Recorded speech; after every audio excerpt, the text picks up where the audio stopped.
David in San Diego says, I'm continuing to struggle with the assertion of underlying deep and unshakable contentment in the face of all that's wrong in the world.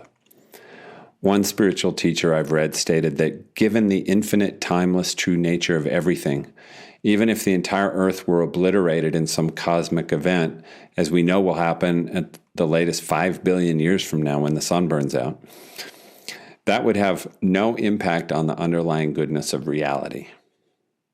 So this is what the other teacher said, that even if the whole earth were obliterated in some cosmic event, that would have no impact on the underlying goodness of reality.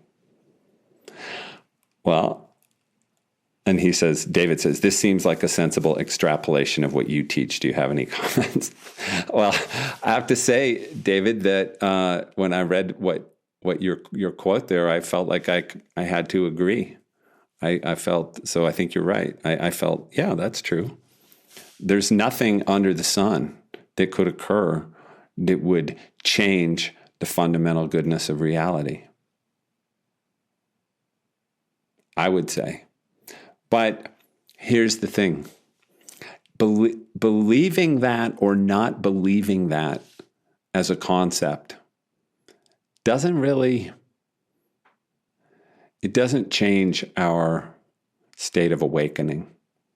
Like, awakening isn't about coming to believe that as an idea. It's not about going and thinking, oh, I wonder if that's true. Is the universe good, fundamentally good, even so good that, even if the whole earth were wiped out, the universe would still be a good thing.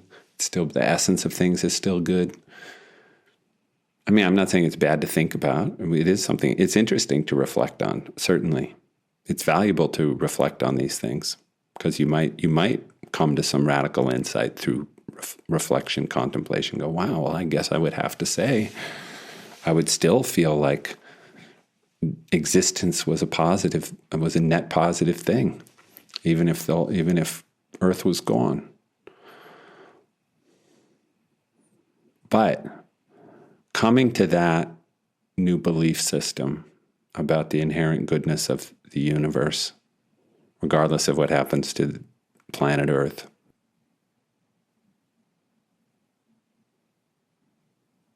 isn't a mystical thing. It's not the same as the underlying unshakable contentment that you're pointing to, that you mentioned in your first sentence. You can't get to that underlying deep and unshakable contentment just through thinking about these things.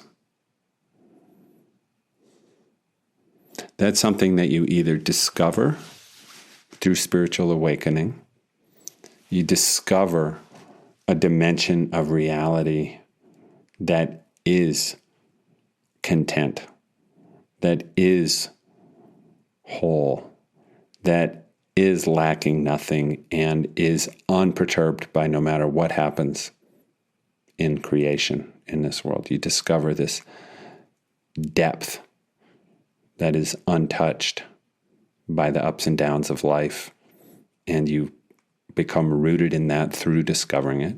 So you either discover it or you practice it, as we're doing here in some of our meditations. That's something we sometimes practice. We practice taking the position that nothing that happens in this meditation is a problem.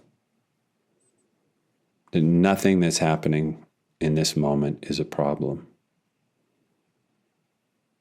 We take a position of radical contentment with what is. I'm choosing to be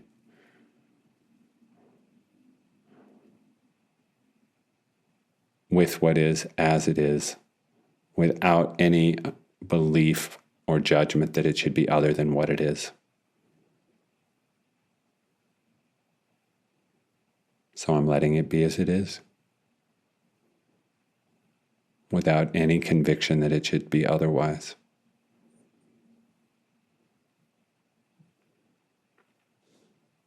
So we can practice this in meditation. That can lead to the discovery. By practicing it, we can open ourselves to the actual discovery of this place in ourselves of fundamental contentment.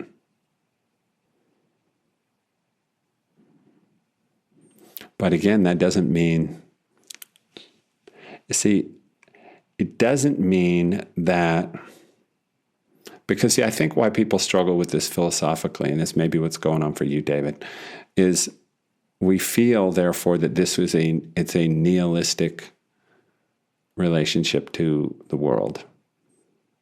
Kind of apathetic, nihilistic, like, I don't care. It doesn't matter. Nothing matters. And that's not what this is about at all. It doesn't lead to apathy. It doesn't lead to a lack of conviction. It doesn't lead to a kind of passivity where we just don't do anything anymore. Quite the opposite, really. The discovery of this like profound dimension of contentment, this profound, unshakable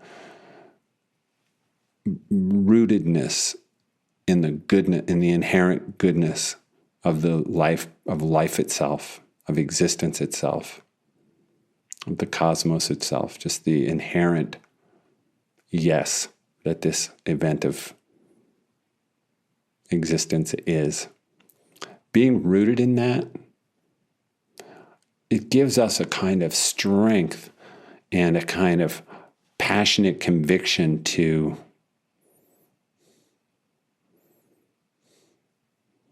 address everything in this world that's messed up and that needs to be changed, to bring it into its full potential and its highest possibility.